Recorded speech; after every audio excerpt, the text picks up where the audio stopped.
अल्हम्दुलिल्लाह रब्बिल आलमीन वस्सलातु वस्सलामु अला रसूलिहिल करीम व अला आलिहि व अस्हाबिहि अजमईन। अम्मा बअदु अऊज़ु बिल्लाहि मिनश शैतानिर रजीम। बिस्मिल्लाहिर रहमानिर रहीम।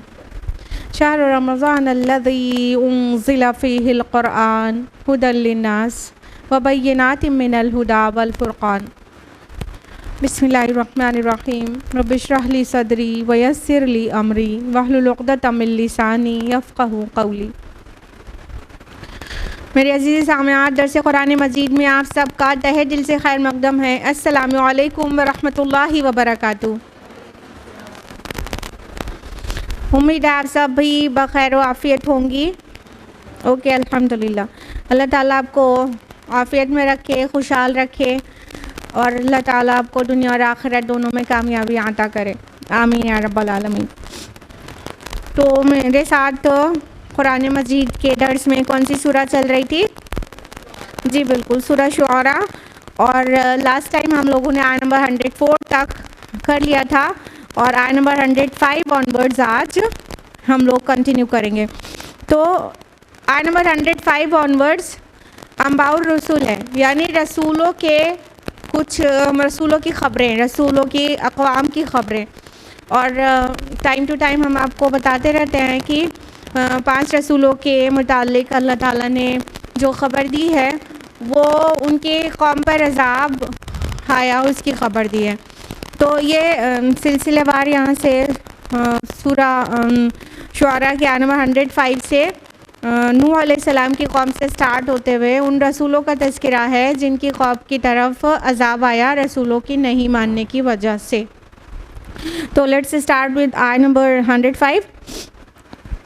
अऊज़ु बिल्लाहि मिनश शैतानिर रजीम। बिस्मिल्लाहिर रहमानिर रहीम। कज़्ज़बत कौम नूहिल मुरसलीन। झुटलाया नूह की कौम ने रसूलों को। इस रुकू का आगाज़ कहाँ से हो रहा है कि नूह अलैहिस्सलाम की कौम ने रसूलों को झुटलाया। सबसे पहली बात यह है कि कज़्ज़बत आया है जो कि फेमिनिन जेंडर है, मुअन्नस का सीगा है, तो इसलिए आया है क्योंकि कौम मुअन्नस है और कौम का नाम भी होगा तो वो भी मुअन्नस होगा, इसलिए कज़्ज़बत आता रहेगा।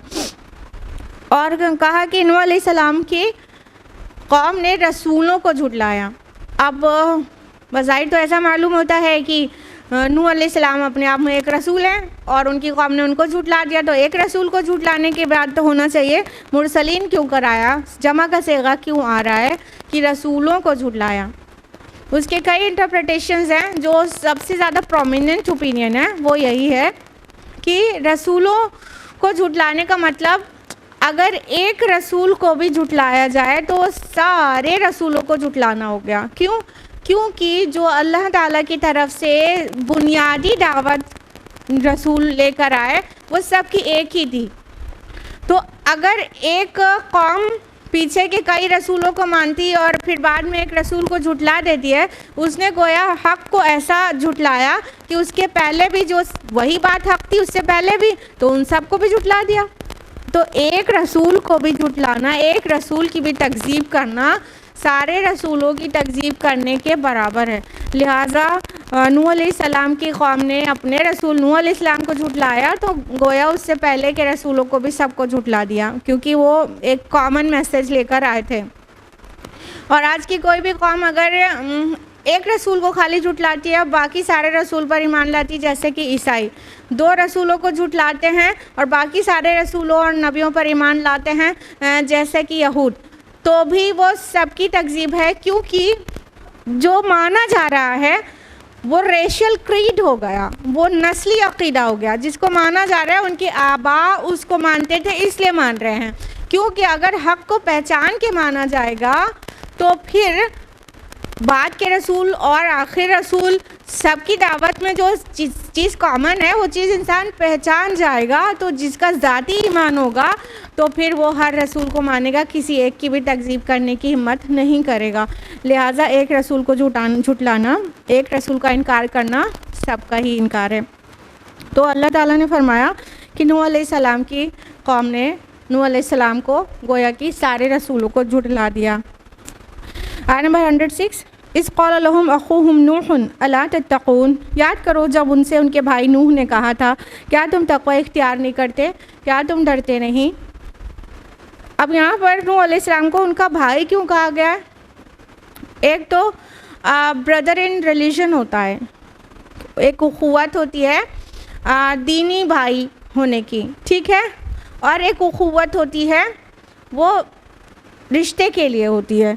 तो यहाँ पर ये दीनी भाई नहीं थे, रिश्ते के भाई थे, उनकी कौम से थे, उनके दरमियान से थे, उनके अपने थे। दीन तो उन्होंने कबूल ही नहीं किया ना। तो उख़ुवत ये कौन सी थी? ये रिश्ते की थी। तो रिश्ते की उख़ुवत की निस्बत से उनको बुलाया गया। इसमें एक अजीब किस्म की मोहब्बत, उनसियत और अपनेपन का इजहार है कि वो उनके भाई जैसे थे, यानी उनके दरमियान में से थे, उनके दरमियान बड़े हुए थे, उनके दरमियान से उन्होंने दावत का काम शुरू किया था। तो वो कई उनके रिलेटिव्स होंगे और कई एक्वेंटेंट्स होंगे। तो कहा उनके भाई नूह ने, हर कौम का रसूल जो आया है वो उसी कौम का ही एक फ़र्द हुआ करता था हमेशा। तो जब नूह अलैहिस्सलाम ने उनसे कहा अला तत्तक़ून, क्या तुम डरते नहीं, मतलब किस बात की अकड़ है, किस बात के लिए अल्लाह को नहीं मानोगे? वो तुम्हारा खालिक है, मालिक है, चाहे तो आसमान से कोई अज़ाब नाजिल कर दे, क्या है तो तुम्हारे कदमों के नीचे से ज़मीन से अज़ाब नाजिल कर दे, तुम्हें इतना कुछ दे रखा है, तुम डरते नहीं हो, तुम अल्लाह का तक़वा नहीं इख्तियार करते हो। आगे फरमाया इन्नी लकुम रसूलुन अमीन, यकीनन मैं तुम्हारे लिए एक अमानतदार रसूल हूँ। नूह अलैहिस्सलाम ने अपने को इंट्रोड्यूस किया एक रसूल अमीन की हैसियत से। अमीन का एक माना तो ये भी हो सकता है, अमन से हो सकता है, यानी अमन देने वाला रसूल हूँ। रसूलों की जब भी माना जाएगा तो सोसाइटी में अमन होगा without any second opinion, isn't it? क्योंकि जो सबसे अच्छी बात होगी, आसमानी बात, वो रसूल लेकर आए हैं, और जब उसको माना जाएगा और उसे सोसाइटी में क़ायम किया जाएगा तो हर जगह से फितना और हर जगह से बदअमनी मिट जाएगी। तो एक तो अमन देने वाला रसूल हूँ ये भी माना ले सकते हैं, और एक अमीन अमानत से भी ले सकते हैं कि मैं तुम्हारे दरमियान एक अमानतदार रसूल हूँ। कहने का मतलब कि रसूल ख़ियानत नहीं किया करते, रसूल अल्लाह के नाम पे झूठ नहीं बोला करते, वो जो अल्लाह के पास से उन्हें मिला होता है वो बेकामो कास्त पहुंचा देते हैं। तो अमानतदार इस माना में भी कि मुझे जो कुछ मेरे रब की तरफ से रिसीव हुआ है ना उसमें से कुछ बढ़ाया है और ना कुछ छुपा लिया है, घटाया है, बल्कि एज़ इट इज़ तुम्हें पेश कर दिया है। जो मेरे और तुम्हारे रब का हुक्म था मेरी तरफ वही के ज़रिए से मैंने तुमको एज़ इट इज़ पेश कर दिया है।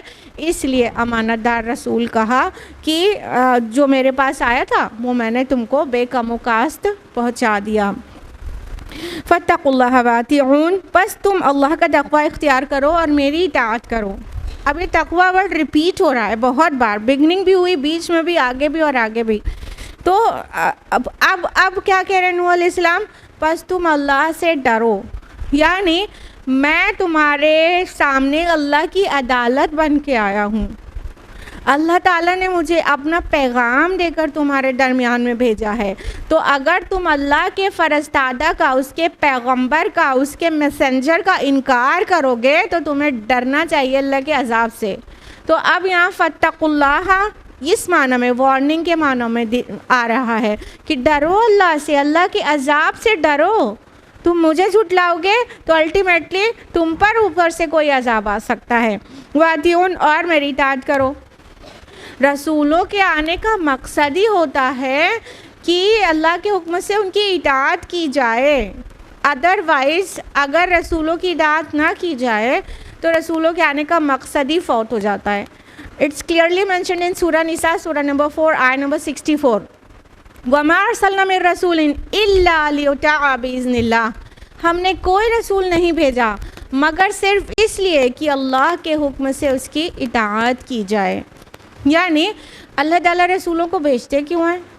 ताकि जो लोगों के दरमियान अल्लाह का पैगाम नहीं आया है वो पैगाम देकर भेजा जाए और उस पैगाम को इम्प्लीमेंट कैसे करना है वो करके दिखा दे, तो बाकी लोग उस पैटर्न पर काम करें, उस तरह से ज़िंदगी गुजारें।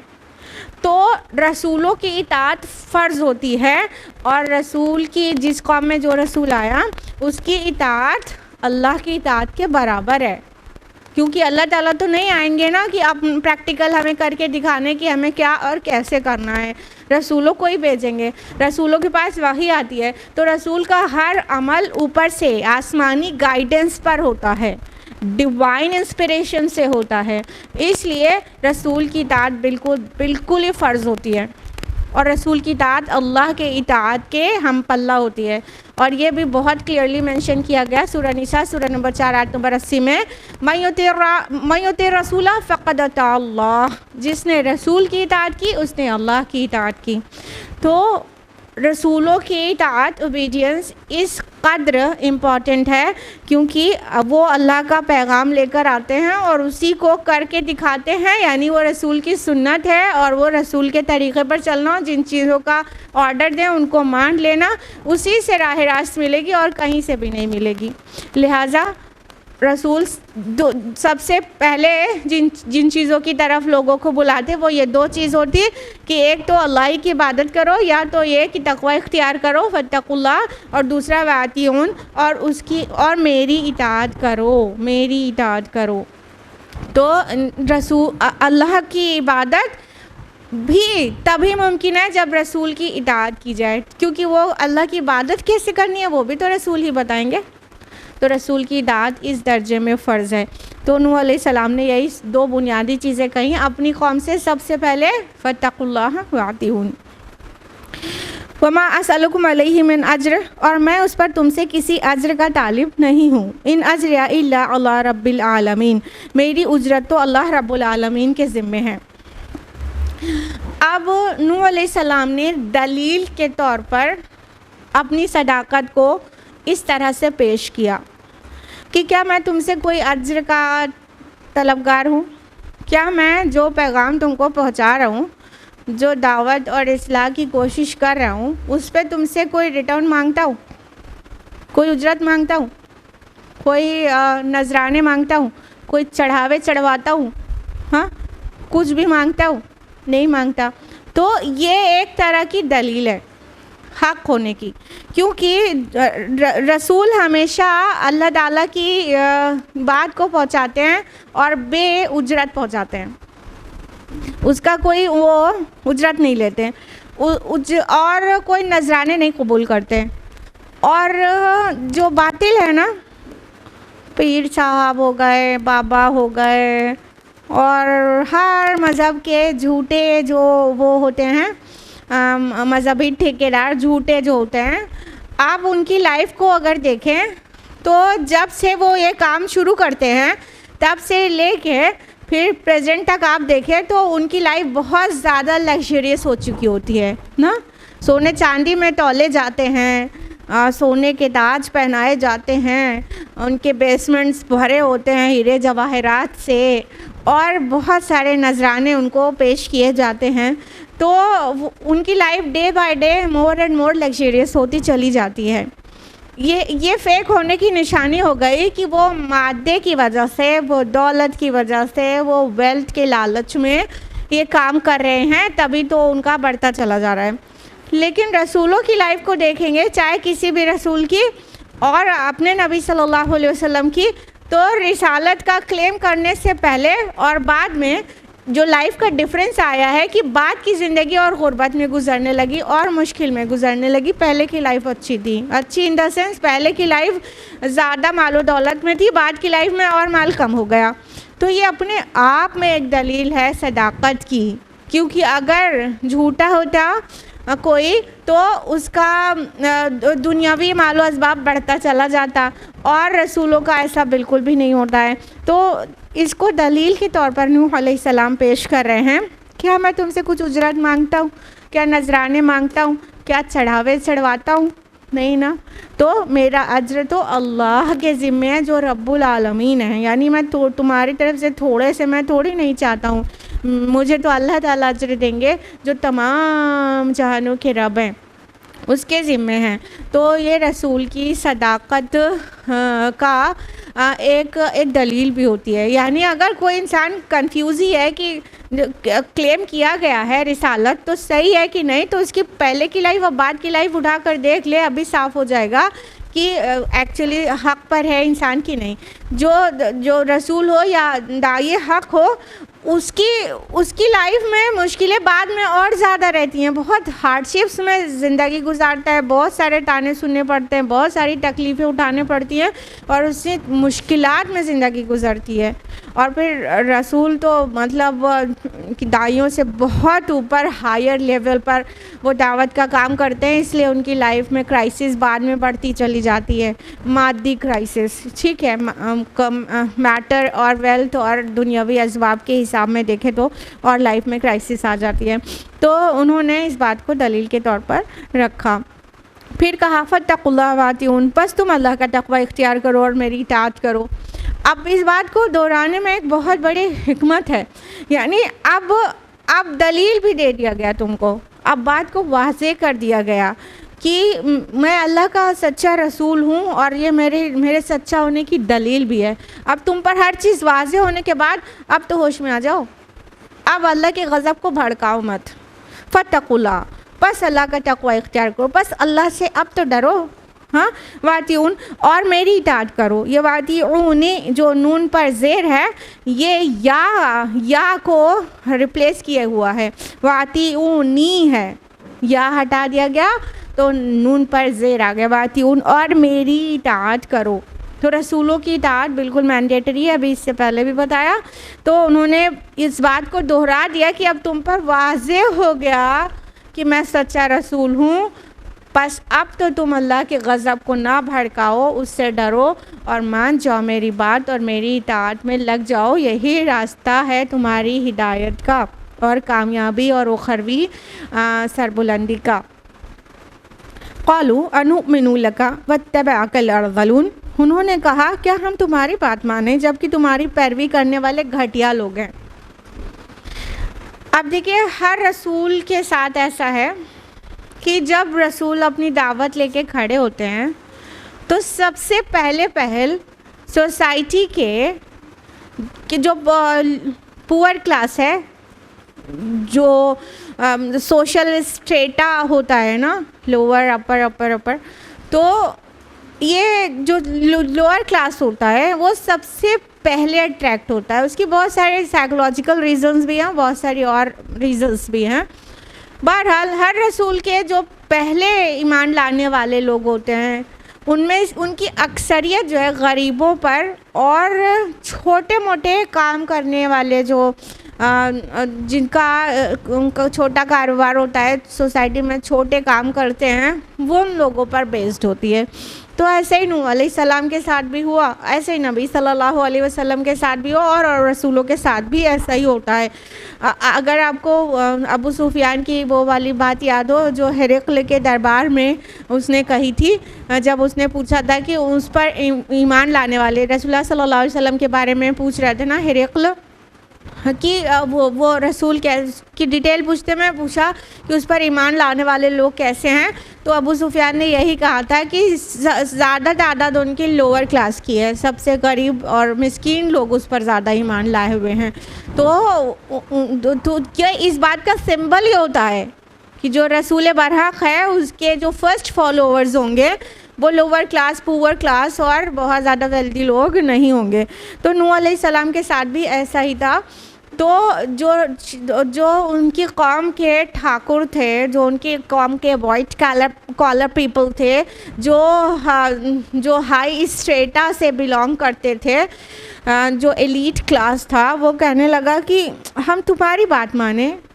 तुम्हारी बात मानने वाले लोग जो तुम्हारे अराउंड लोग हैं ना, वो कौन है? बहुत घटिया लोग हैं। अर्ज़लून कहा, अर्ज़ल है जो इसमें तफजील है, यानी सबसे घटिया, सबसे लोअर।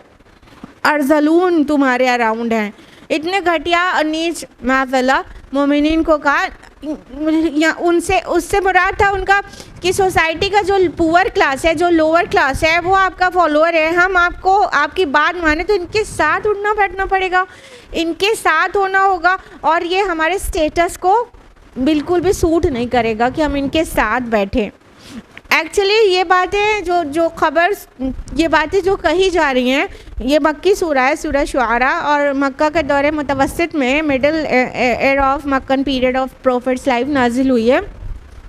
और रसूलुल्लाह सल्लल्लाहु अलैहि वसल्लम को भी एग्जैक्टली इसी बात का सामना था कि लोग कह रहे थे, जो मक्का के मुशरिकीन थे, जो एलीट क्लास था वहाँ पे, वो नबी सल्लल्लाहु अलैहि वसल्लम से यही बात कह रहा था कि तुम्हारे जो फॉलोअर्स हैं ना, वो बहुत नीचे लोग हैं, घटिया लोग हैं। पहले इस भीड़ को अपने पास से हटाओ, तब हम आपकी मजलिस में आके बैठेंगे, आपकी बात सुनेंगे। पहले इनको हटाओ।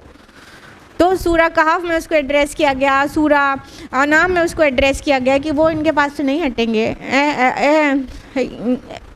या नबी, आप इनको अपने पास से हटाइएगा मत, अपने से दूर मत करिएगा, ये अल्लाह के ज़िक्र में होते हैं।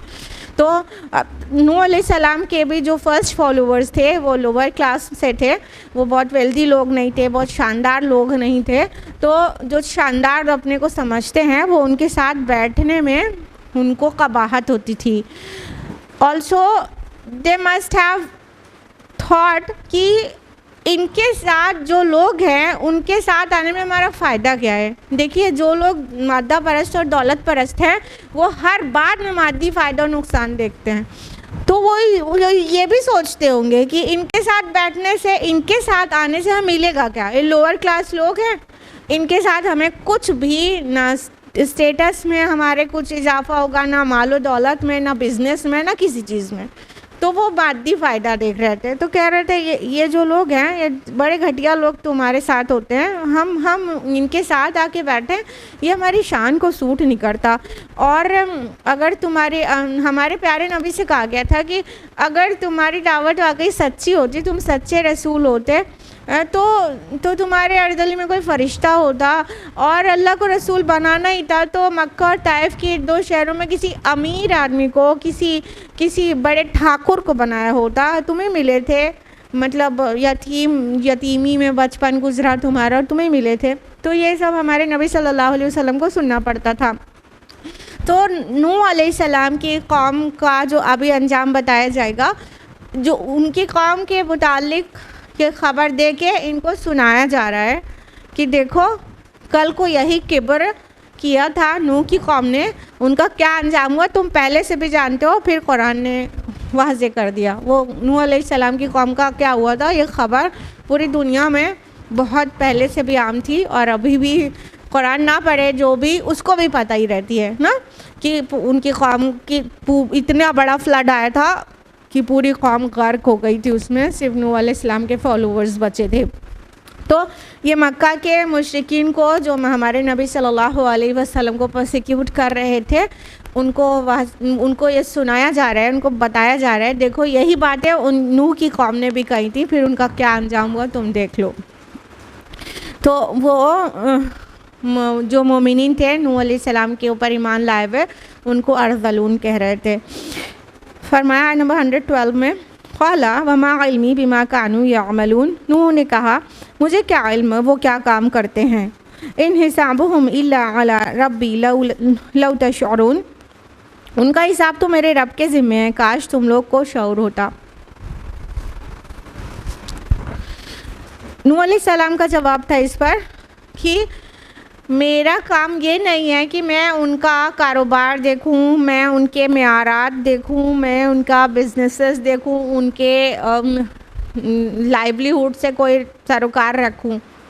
मतलब वो लोहार हैं कि वो किसान हैं कि वो कोई भी सनअतकार है, कोई छोटे मोटा काम कर रहे हैं कि बड़ा काम कर रहे हैं, मुझे इससे मतलब नहीं है। मेरा काम है कि पैगाम को पहुंचाना, और हिसाब लेना तो अल्लाह ताला का काम है। यानी वो कैसे हैं, तुम उन्हें अरसलून कह रहे हो, वो दिल से कैसे है, उनका ईमान कैसा है, अल्लाह की नज़र में कितने बुलंद पाया हैं, वो अल्लाह के हाँ कैसे हैं। और या तो फिर ईमान ला के कोई दुनियावी मुफाद उनके अंदर है, और तो वो सब अल्लाह ताला जानते हैं। हिसाब लेना अल्लाह ताला का काम है, और मेरे इससे बहस ही नहीं है कि लोग क्या करते हैं। मेरा काम है खाली पहुंचाना, और हिसाब लेना अल्लाह ताला का काम है। तो नूह अलैहिस्सलाम ने इस बात को उनको वाज़े कर दिया कि मेरा इससे कोई लेना देना नहीं है कि वो क्या करते हैं। मैं तो वो पैगाम को पहुंचा रहा हूँ जो मेरे तरफ भेजा गया है। ऐसे ही नबी सल्लल्लाहु अलैहि वसल्लम के साथी थे वो खबाब बिन अरत रज़ियल्लाहु अन्हु, वो लोहार थे पेशे से, हाँ। और वो हज़रत बिलाल रज़ियल्लाहु अन्हु वो ग़ुलाम थे। तो कोई ग़ुलाम है, कोई लोहार है, कोई छोटा मोटा काम करता है, वो ईमान में इतना आगे बढ़ गया। कितने फ़क़राए साहबा में से अबू ज़र ग़िफ़ारी थे, सलमान फ़ारसी रज़ियल्लाहु अन्हु थे।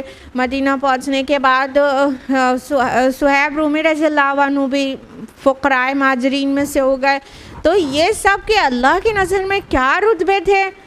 और ज़ाहिर उनका ऐसा था कि ऊन के कुर्ते पहनते थे जिससे बू आती थी, इसी वजह से वो जो वाइट कॉलर पीपल होते हैं वो घिन खाते थे उनके साथ बैठने से। लेकिन ऐसा बिल्कुल है कि एक इंसान ज़ाहिर में ऐसा हो कि उसके बाल बिखरे हुए हों और वो धूल से अटे हुए हों और उसका लिबास मैला हो, लेकिन उसके दिल में इतना अल्लाह का तक़वा हो कि अल्लाह ताला की नज़र में वो फेवरेट हो बिल्कुल। और वो अगर यूं ही कोई कसम उठा ले तो अल्लाह उसे पूरी कर देता है। तो अल्लाह ताला हमारे जिस्मों को, हमारे फिगर्स को नहीं देखता, अल्लाह ताला हमारे दिल और हमारे आमाल को देखता है। तो नूह अलैहिस्सलाम के अराउंड जो मोमिनीन थे वो भी ज़ाहिर है अल्लाह की नज़र में बहुत बुलंद थे, और उनको अल्लाह ने बचा लिया। और नबी सल्लल्लाहु अलैहि वसल्लम के अराउंड जो फ़क़राए सहाबा थे वो उनके भी इतने बड़े बड़े मर्तबे हैं कि हम लोगों को रश्क करना चाहिए उनकी फ़कीरी पर भी। नंबर 114 वमा आना बितारिदिल मुमिनीन, मैं इन मोमिनीन को धुतकारने वाला नहीं हूँ।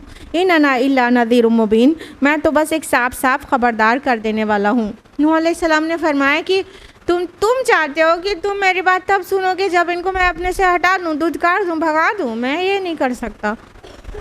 इनकी बड़ी वैल्यू है अल्लाह की नज़र में, अल्लाह का जिक्र करने वाले लोग हैं। मेरा काम है पैगाम तुम तक भी पहुँचाना और इन तक भी पहुँचाना।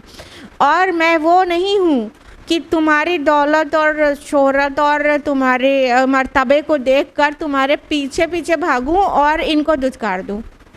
मैं तुम्हारे पीछे पीछे भागने वाला नहीं हूँ, मैं तो सिर्फ पैगाम पहुँचा देने वाला हूँ, मैं ख़बरदार कर देने वाला हूँ, मैं नज़ीर हूँ। नज़ीर माना होता है वार्नर, ख़बरदार कर देने वाला। तो मैं तो अल्लाह की तरफ से तुम्हारे लिए नज़ीर हूँ, वार्नर हूँ, तुमको वार्निंग दे रहा हूँ। हाँ, रसूलों की सिफ़ात होती ना दो सबसे इम्पॉर्टेंट, बशीर और नज़ीर, खुशखबरी सुनाने वाले और ख़बरदार करने वाले।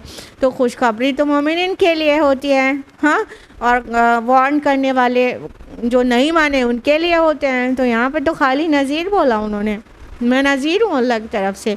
मतलब तुम सोच रहे हो कि मैं तुम्हारे पीछे पीछे भागूं और तुम्हें बुलाने के लिए, तुम्हें अपने अराउंड बैठा के बात सुनाने और अल्लाह का पैगाम पहुंचाने के लिए इनको धुतकार दूं, तो ये नहीं होगा।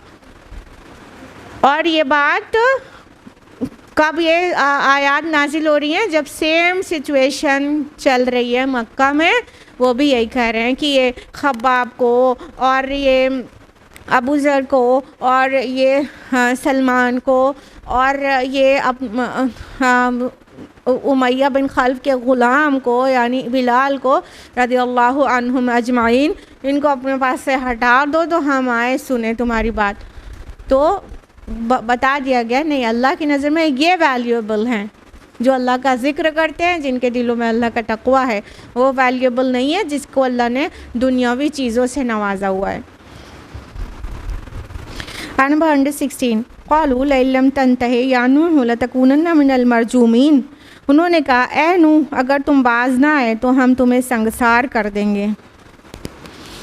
अब जब कुछ नहीं बन पड़ा तो नूह अलैहिस्सलाम दावत दे के समझा के उनको थक गए।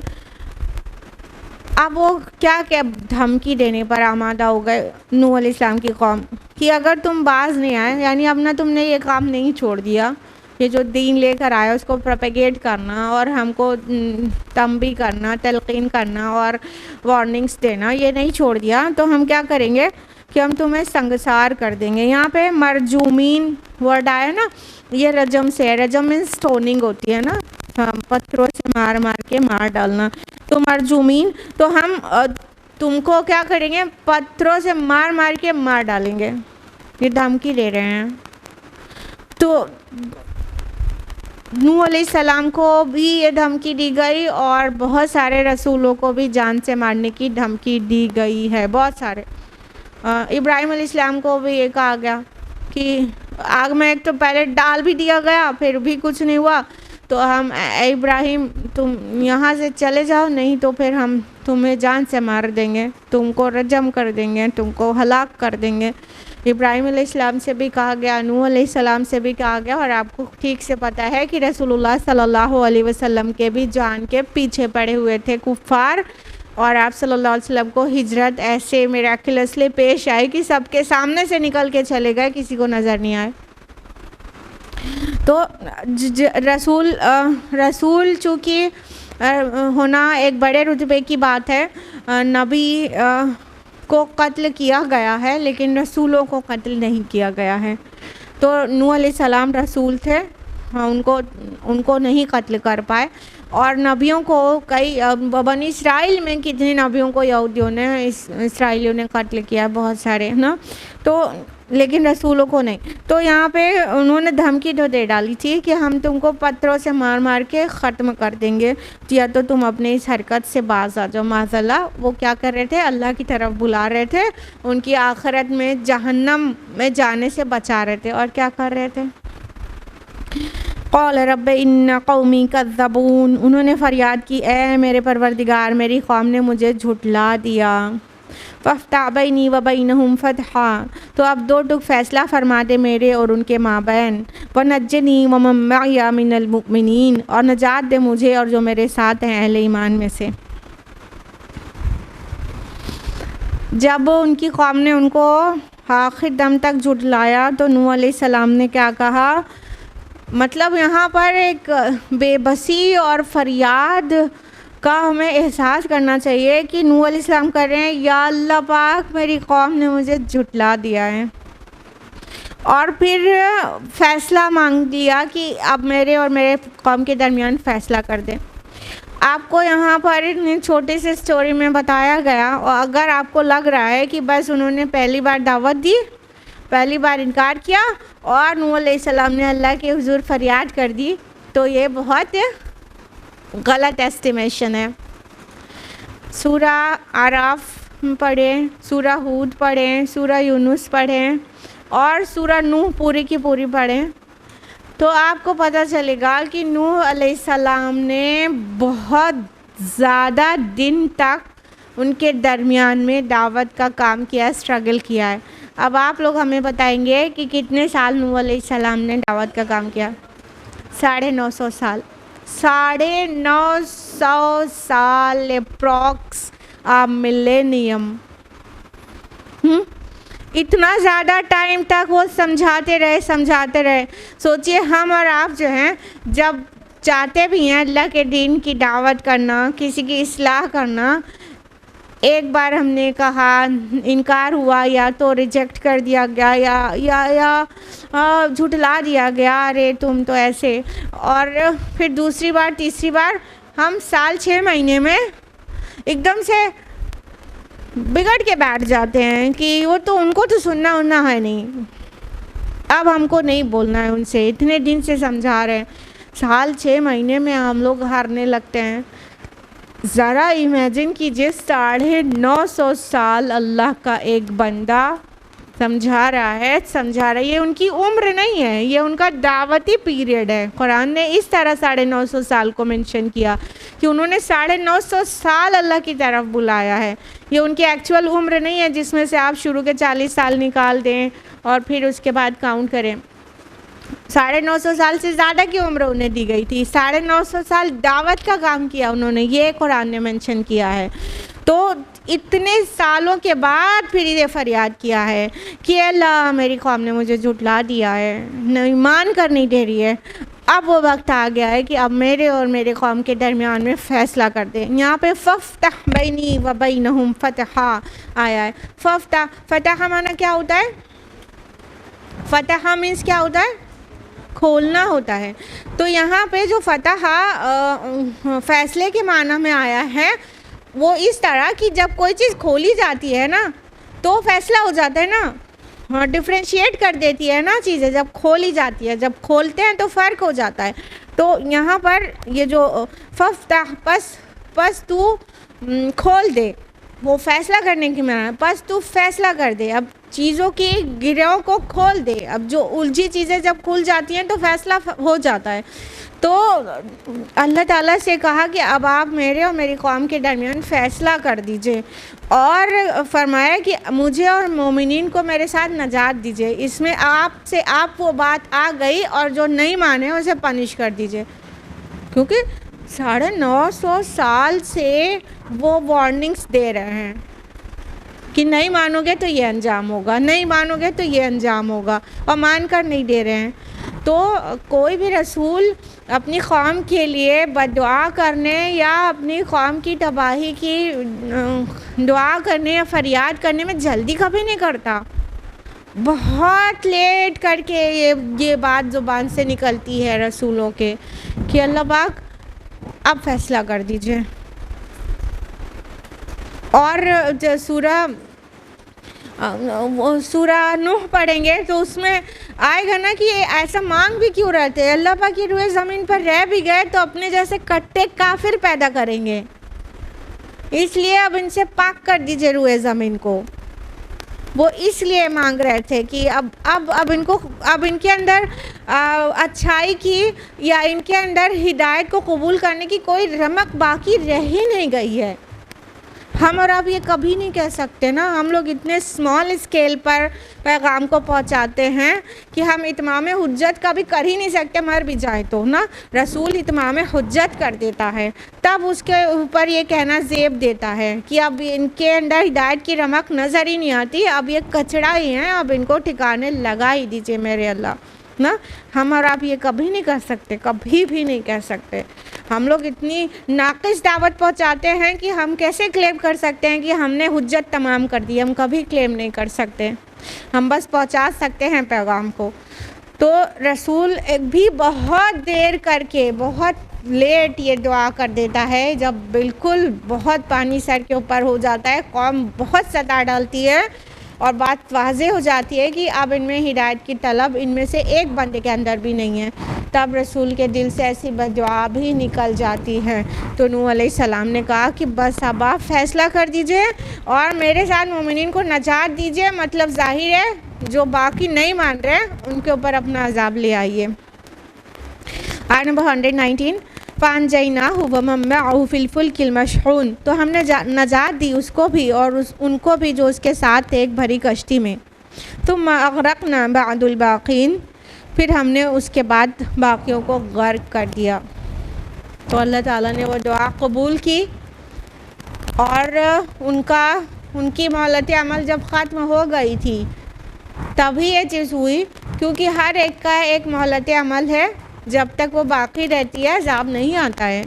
तो अल्लाह ताला ने जब इतने साल अपने प्यारे रसूल की दावत पर ना मानने, हर धर्मी करने और उसको सताने और मुसलमानों को तमस्खुर का शिकार बनाने और तरह तरह के तमाशेबाजियाँ करने और उन्हें परसिक्यूट करने, टॉर्चर करने, कि सारी चीज़ से जब गुजरी है कौम, उसके बाद अल्लाह ताला ने फ़ैसला कर दिया।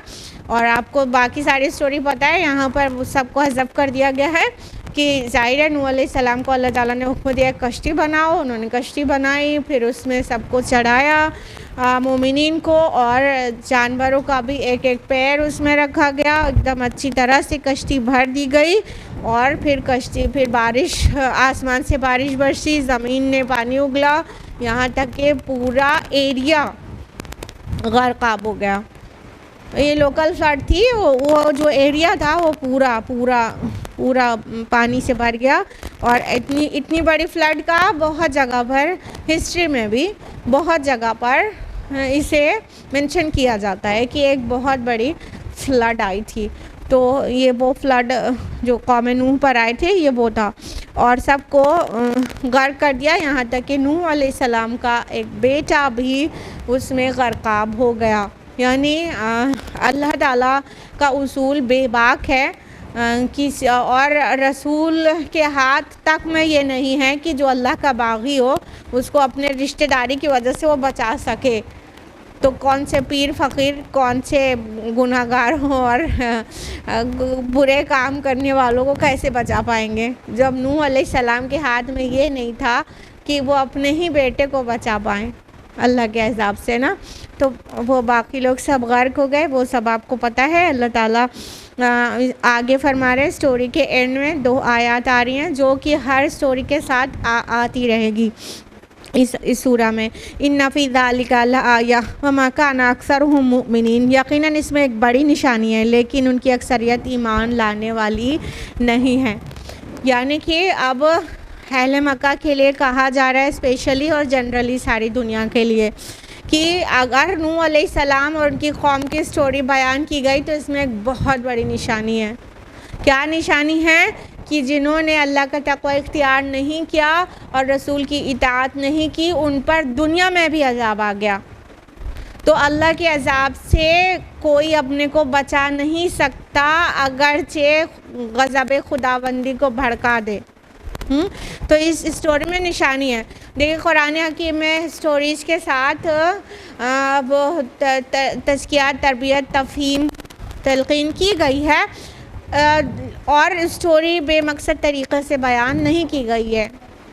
कि जैसे कि स्टोरीज़ हैं कि वो नॉवेल्स पढ़ता है इंसान और मूवीज़ देखता है, वो सब स्टोरी है, बड़ा अच्छा लगता है, दिल लगता है, लेकिन वो बेमतलब स्टोरी है, उससे कुछ भी हिदायत अखज़ नहीं होती यूजुअली ना।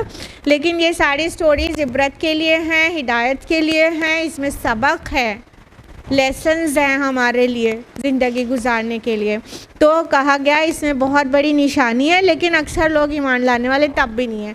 वो देख भी रहे हैं, सुन भी रहे हैं, यकीन भी कर रहे हैं हाँ ऐसा बिल्कुल हुआ था कि नूह की कौम ने झुटलाया था तो उन पर अज़ाब आ गया था। इतना बड़ा फ्लड कभी भी यूनिवर्स में नहीं विटनेस किया गया था जो वो फ्लड आया, उसके बाद भी उतना बड़ा फ्लड नहीं आया कभी। तो सबको मालूम है, जान भी रहे हैं, फिर भी ये नहीं समझ रहे हैं कि ये क्यों हुआ था। रब और रसूल की ना मानने की वजह से आज भी दुनिया यही अपनी इसी हरकत पर है और अल्लाह के गज़ब को भड़का रही है। और आयत नंबर 122 है, इन्ना रब्बका लहुवल अज़ीज़ुर रहीम, और यकीनन आपका रब बहुत ज़बरदस्त भी है और नहायत रहम करने वाला भी है। ये 2 आयत और रसूलों के भी स्टोरीज़ क़सस आते रहेंगे, उनके बाद ये दोनों आयत रिपीट होती रहेगी। क्या फरमाया? और आपका रब बहुत ज़बरदस्त भी है, अज़ीज़ भी है और रहीम भी है। ये अल्लाह ताला के 2 ब्यूटीफुल नेम्स आए यहाँ पर। अल अज़ीज़ द एब्सोल्यूट अथॉरिटी, ज़बरदस्त, एक ऐसी क़ुव्वत जिसके ग्रिप में सब कुछ है, उसको अज़ीज़ कहते हैं, जिसके कंट्रोल में सब हो और वो अथॉरिटी हो।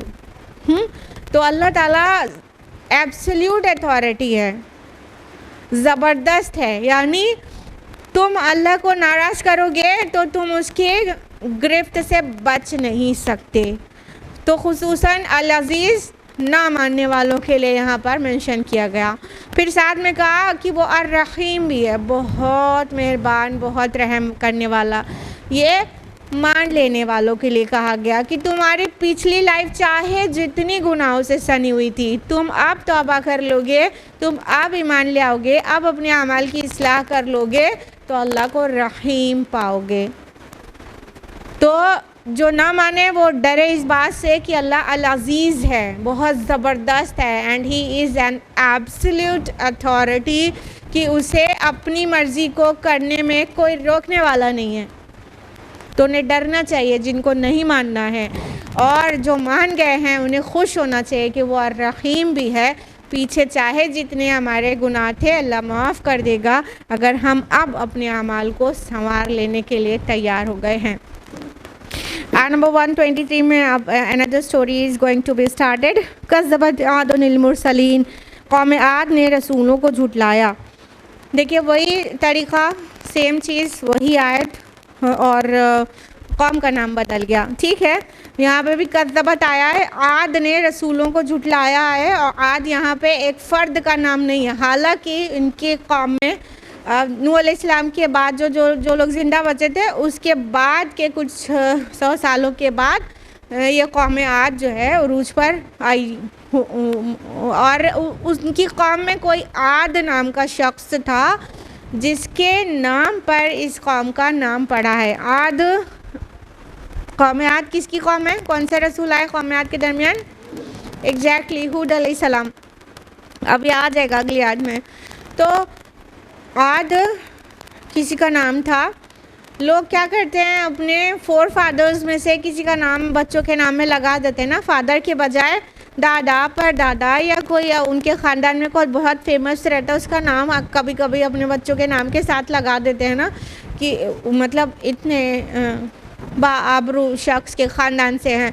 तो फिर ये थोड़े थोड़े करके उस शख्स से एक पूरा कबीला वजूद में नहीं आ जाता है, हाँ, फिर पूरी कौम हो जाती है। तो इस तरह ये आद किसी शख्स का ही नाम था, बाद में वो पूरी कौम बन के तैयार हो गया। और हमने अभी बताया कि कौम वर्ड हो या कौम का नाम हो, जैसे कि यहाँ पे आद है, कौम का नाम है, वो फेमिनिन जेंडर ही होता है, मुअन्नस समाई होता है। पहले अरब अक़वाम के नामों को, कबीले के नामों को मुअन्नस ही जानते थे। तो आद तो मुज़क्कर है, एक किसी मर्द का नाम था, लेकिन यहाँ मर्द के नाम के लिए आया नहीं है, ये कौम के नाम के लिए आया है, इसलिए कज़्ज़बत आया है, यानी मुअन्नस का सीगा आया है। और वही अंदाज़ है मुरसलीन, रसूलों को झुटलाया। तो रसूलों को झुटलाया मतलब एक रसूल को झुटलाया हूद अलैहिस्सलाम को, तो सभी रसूल को झुटलाया, बात बराबर है। कौम आद के बारे में कुछ बेसिक चीज़ें जानना चाहिए ताकि आगे की बात तो बहुत अच्छे तसलसल के साथ समझ में आए। कौम आद हूद अलैहिस्सलाम की कौम का नाम था। नूह अलैहिस्सलाम के कश्ती में जो लोग सवार थे वो बाद में जो उन्होंने ज़मीन में जगह बनाई और बड़े, उनमें से ही मतलब ये कौम थी, उन्हीं के प्रोजेनी से। और ये इनको अल्लाह ताला ने जिस्म में फरावानी दी थी, यानी ये बहुत लहीम शहीम कदावर लोग होते थे, बहुत बहुत हाइटेड, और बहुत ज़्यादा हाइट होती थी उनकी, और बॉडीली बहुत फिट और बहुत मजबूत थे। साथ में वो उनकी इमारतें मशहूर है, इरम ज़ातिल इमाद, वो सुतूनों वाले इरम, उनके बारे में इस तरह से मेंशन किया गया। तो इनकी इमारतें बहुत मजबूत होती थी, और ये पिलर्स वाली इमारत बनाने में पहले लोग थे, मतलब पिलर देके इमारतें बड़ी शानदार और बहुत मजबूत इमारतें बनाते थे। अब चूँकि उनको अल्लाह ताला ने जिस्म में इतनी ताकत बढ़ा के दी थी, तो जाहिर है जो जिस्म की क़ुव्वत है वो कहीं पे भी लगेगी तो कितना ग्रेट वर्क होगा ना।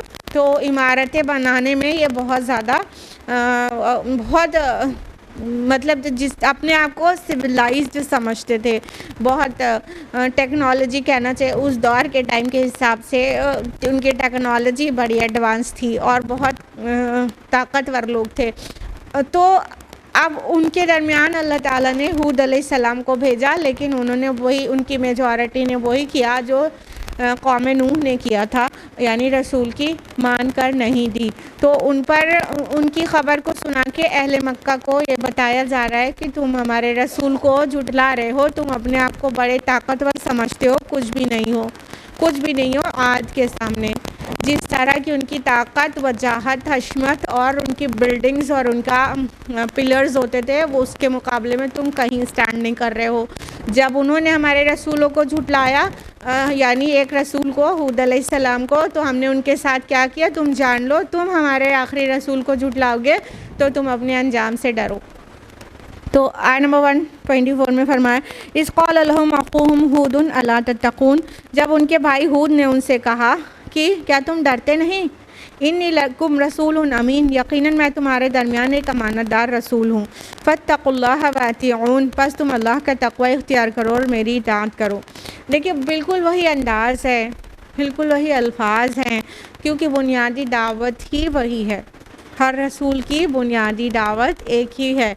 तो हूद अलैहिस्सलाम उनके दरमियान रसूल बना के मबूस किए गए और उनको भी कौम आद का भाई कहा गया। अख़ूहुम, तुम्हारा भाई, हूद तुम्हारा भाई, यानी तुम्हारा नसबी भाई, तुम्हारे दरमियान का एक इंसान है जो रसूल होना क्लेम कर रहा है, लेकिन तुम उसे बहुत अच्छी तरह जानते हो, वो तुम्हारा भाई है और उसने तुमसे ये कहा है कि मैं तुम्हारे दरमियान अल्लाह का अमीन रसूल हूँ। अभी नूह अलैहिस्सलाम के कौम के मुतालिक रसूलुन अमीन का जो मतलब बताया वो सारे मफ़ाहीम यहाँ पर भी हैं। फिर उन्होंने भी बार बार कहा अल्लाह का तक़वा इख्तियार करो और मेरी इताअत करो, यानी मैं तुम्हें अल्लाह का पैगाम बेकमुकास्त पहुँचा रहा हूँ, तुम उसको इनकार कर रहे हो। डरो अल्लाह के गज़ब से और बेहतरी तुम्हारी इसमें है कि तुम मेरी इताअत करो। वमा सलकुम अलैहि मिन अज्र इन अज्रिया इल्ला अला रब्बिल आलमीन, और मैं तुमसे उस पर किसी उजरत का तालिब नहीं हूँ, मेरी उजरत तो तमाम जहानों के परवरदिगार की तरफ ही है, उसी के ज़िम्मे है। वही बात इन्होंने भी कही हूद अलैहिस्सलाम ने कि मैं क्या तुमसे कोई उजरत मांग रहा हूँ, और अगर मुझे कुछ रिटर्न मिलना है इसका और इसका कुछ मुझे कोई भी उसका इनाम मिलना है या मेरा मेहनताना मिलना है तो वो अल्लाह की तरफ से मिलेगा, तुमसे तो नहीं मांगता। और ये तुम्हारे लिए दलील है कि तुमसे कुछ मांगे बगैर मैं अपने एनर्जी, टाइम, स्किल्स, अपनी पूरी जवानी को तुम में खपा रहा हूँ। हाँ, कोई बिना कुछ चाहे किसी के साथ अगर इतना करे तो उसका मुखलिस होना साफ हो जाता है, वाज़े हो जाता है कि वो मुखलिस है, अपने आप में प्योर है। अतबनून बिकुल्लि रिइन आयतन तअबसून, क्या तुम लोग तामीर करते हो हर ऊंची जगह पर एक यादगार, बस काम करते हो। अब उनकी एक बुरी चीज़ को, उनकी एक बुरी आदत को उन्होंने एड्रेस किया कि तुम क्या करते हो, अपनी तामीरी काम है, जो बड़ी बड़ी बिल्डिंग्स बनाते हो, पिलर्स वाली इमारतें बनाते हो, उस पर बड़े मगरूर हो ना, लेकिन रियलिटी क्या है, तुम करते क्या हो? क्या तुम हर ऊंची जगह पे एक आयत बना देते हो? यहाँ पे अतबनून बिकुल्लि रिइन आयतन तअबसून, आयतन तुम एक निशानी बना देते हो, यानी तुम्हारी बहुत सारी इमारतें हरगिज़ भी काम की और ज़रूरत की, रहने सहने की नहीं है, सिर्फ तुम्हें अपनी शानदारी दिखाना, अपनी टेक्नोलॉजी दिखाना, अपनी स्ट्रेंथ दिखाना, अपना पावर दिखाना, अपनी स्किल का मुजाहिरा करना, बस यही मकसूद होता है। लिहाजा ये तो कोई भी मतलब ऊंची जगह, आपका मतलब पहाड़ों पे बनाते थे ना, तो कोई भी ऊंचा पहाड़ हो वहाँ पर इतनी मजबूत और शानदार इमारत बना देते हो कि तुम्हें बरस हजार साल तक तुम्हें लोग याद करें। तुम अपने हशमत का, अपनी दौलत का और अपने स्किल का मुजाहिरा चाहते हो, ना कि उस इमारत की कोई ज़रूरत है। यानी कि मॉन्यूमेंट्स ये किस लिए बनाए जाते हैं? दिखाने के लिए, सिविलाइजेशन, कल्चर दिखाने के लिए, अपनी दौलत का मुजाहिरा करने के लिए, अपनी सलाहियतों को डेमोन्स्ट्रेट करने के लिए, इसीलिए बनाए जाते हैं ना। इसको देखो कितना डिस्करेज करके यहाँ पे मेंशन किया गया है कि तुम मॉन्यूमेंट्स का बहुत तामीर करते हो, तुम बड़ी ऊंची ऊंची इमारतें निशानी के तौर पर बनाते हो, वहाँ रहने सहने का कोई काम नहीं है, किसी आवाम को उससे कोई फ़ायदा नहीं होता है। तुम किस लिए बनाते हो? अपने को दिखाने के लिए। और कहा तअबसून, तुम अबस काम करते हो। अबस का मतलब होता है फजूल, जिसकी कोई ज़रूरत ना हो, बेमकसद, जिसका कोई नीड ना हो, उसको अबस कहते हैं। तो तअबसून कहा है, तुम बनाते हो अबस ही बनाते हो, कोई मकसद नहीं है उसका, कोई फ़ायदा नहीं होता, कोई मिली सतह पर फ़ायदा नहीं होता, किसी को ज़ाती सतह पर भी फ़ायदा नहीं होता। ये जो बहुत बड़ी बड़ी इमारतें होती हैं ना, बड़ी बड़ी मीनारें, बड़े बड़े गुंबद, उसका क्या काम रहता है? ना गौर से सोचिए, क्या काम रहता है? कोई काम नहीं रहता है। वो दिखाने के लिए बनाया जाता है कि अरे फलां कंट्री में फलां कल्चर उनका ऐसा है, बस इसीलिए बनाया जाता है। हाँ, तो उसको डिस्करेज किया गया। अल्लाह के रसूल सल्लल्लाहु अलैहि वसल्लम ने मना किया है ऐसी इमारतों को तामीर करने के लिए जिससे कोई अवामी फ़ायदा ना हो, खाली दिखावटी हो। क्योंकि जब इस तरह की चीज़ इंसान और करने लगता है ना, तो फर्दर मगरूर हो जाता है, और ज़्यादा मगरूर नहीं हो जाता है कि हम इतने स्किल्ड हैं, हम इतने डेवलप्ड लोग हैं, हमारे यहाँ इतने मॉन्यूमेंट्स हैं और इतने मजबूत मॉन्यूमेंट्स हैं जो हज़ार साल से टस से मस नहीं हुए हैं। तो इससे इंसान और ज़्यादा मगरूर हो जाता है और अपनी सलाहियतों का बेजा मुज़ाहिरा करते करते वो अकड़ के बिल्कुल बागी हो जाता है। दूसरी बात ये कि इस तरह का काम अचानक से कोई नहीं करने लगता कि वो बहुत अल्लाह का नेक बंदा है, सारी चीज़ उसकी ठीक जा रही है और ये काम भी कर देगा। नहीं, वो शुरू से उसके नज़रियात गलत हैं, तब ये काम किया उसने। उसके नज़रियात है ही नहीं कि खल्क़े खुदा की आसानी वाले काम करे, लोगों को परेशानी से बचाने वाले काम करे। उसके नज़रियात ही ऐसे हैं कि खाली अपने को दिखाना है।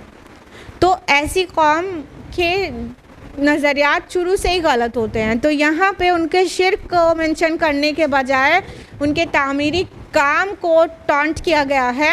उसके आप से आप ये बात जाहिर है कि उनके अंदर कई ख़राबियाँ थीं, तब ये हरकत करते थे। कई ख़राबियाँ थी, नज़रियाती ख़राबियाँ थी, तो ये हरकत वो करते थे। और यहाँ पर सिर्फ इस बात को मेंशन किया गया कि जो अबस इमारतें तामीर करते हो वो क्या है, एक निशानी के तौर पर बनाते हो। खाली तुम्हें याद किया जाए एहराम मिस्र क्या है आज, हाँ, इजिप्शियन पिरामिड्स क्या हैं, याद करो बस उनको बैठ के, जो फ़िरौन थे, फ़ैरोज़, हाँ, जाओ देखो उनको याद करो, क्या किसी को कुछ फ़ायदा दे रहे हैं? और तो इस तरह से पिछली कौमें बहुत बहुत ताकतवर कौमें अपने बहुत बहुत मॉन्यूमेंट्स बना के गई, और अल्लाह ने किस तरह उसको रातों रात रेत में तब्दील कर दिया, वो आगे पता चली जाएगा कि आद का क्या हुआ था।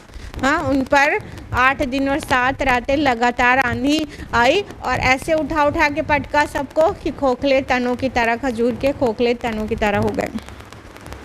वतत्तखिज़ून मसानिअ लअल्लकुम तख़लुदून, और तुम बनाते हो ऐसे शानदार महल कि शायद तुम्हें हमेशा उसमें रहना है।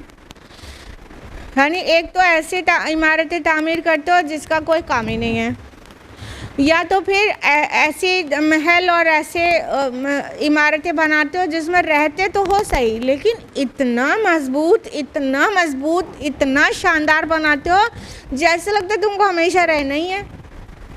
भाई इंसान कितने साल जीता है, समटाइम्स वह मजबूती और घर की शानदारी में इतना फजूल खर्ची करता है कि जैसे लगता है उसे हमेशा रहना है।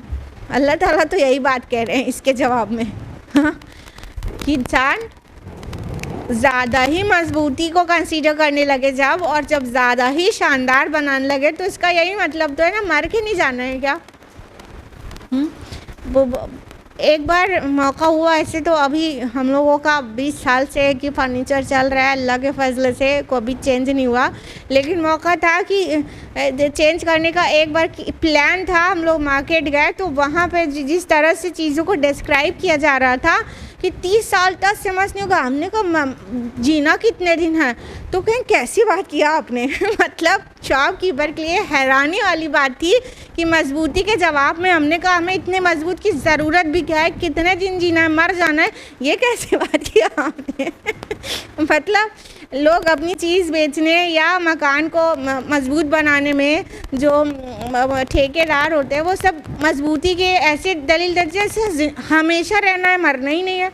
अरे किसी चीज़ की मजबूती और ख़ूबसूरती की हद से ज़्यादा की क्या ज़रूरत है, मर तो जाना ही है। तो यही आर्ग्यूमेंट यहाँ पे दिया गया है कि तुम ऐसे शानदार महलात बनाते हो इतने मजबूत जैसे मरना ही नहीं है कभी, हमेशा यहीं पर रहना है। ये जवाब दिया अल्लाह ताला ने। वही सा बतश तुम जब्बारीन, और जब तुम किसी की गिरफ्त करते हो तो ज़ालिमों की तरह गिरफ्त करते हो। यानी कहाँ तो तुम इतने ज़्यादा अपने फ़ुज़ूल ख़र्ची में इतने आगे बढ़े हुए हो कि फ़ुज़ूल की इमारतें बनाते हो या फ़ुज़ूल की मजबूती में कुछ ज़्यादा ही हद से गुज़र जाते हो। एक तरफ तो इतने फ़ुज़ूल ख़र्च हो और दूसरी तरफ जब किसी पे हाथ डालते हो, कोई छोटी कौम, कोई गिरदोपेश की कौम या तुम्हारे अंदर के गरीब लोग, जब उन पर तुम काबिज़ होते हो तो बतश तुम जब्बारीन, तो जब्बारों की तरह। जब्बार जबर से है, जबर का माना होता है ऐसी गिरफ्त, ऐसी पकड़ जिसमें कोई रहम ना हो, जबर के साथ। तो जब तुम गरीबों पे हाथ डालते हो, जब तुम कमज़ोरों पे हाथ डालते हो तो तुम इतने तंग दिल हो जाते हो कि उन्हें ज़रा सी छूट नहीं देते। हाँ, और जब तुम अपनी दौलतों की नुमाइश करते हो तो भूल जाते हो कि ये तुम क्या कर रहे हो। एक तरफ दौलत की नुमाइश, दूसरी तरफ गरीबों के ऊपर जुल्म। ये करती है वो कौम जो बहुत ज़्यादा अल्लाह की तरफ से नवाजी गई हो और अल्लाह को भूल गई हो। हाँ, यही करते हैं अपनी अब पूरी दुनिया में भी यही हो रहा है। इमारतों की होड़ है कि किसकी कंट्री में कितने जो है स्काई स्क्राइपर्स होते हैं और कितनी सबसे ज़्यादा ऊंची बुलंद इमारतें किस कंट्री में, उसकी होड़ रेस लगी हुई है वर्ल्ड वाइड ना। तो ये देखते हैं कि क्या इमारतें कितनी बड़ी हैं और उनके यहाँ के जो पॉवर्टी लाइन से नीचे लोग होते हैं उनकी हालत देख लो कैसी होती है। हाँ, और इंटरेस्ट ले लेके उन्हें चूस के उन्हें और ज़्यादा दबा रहे होते हैं। ये काम किया था कौम आद ने और अफसोस के साथ आज ये पूरी दुनिया में फिर से हो रहा है।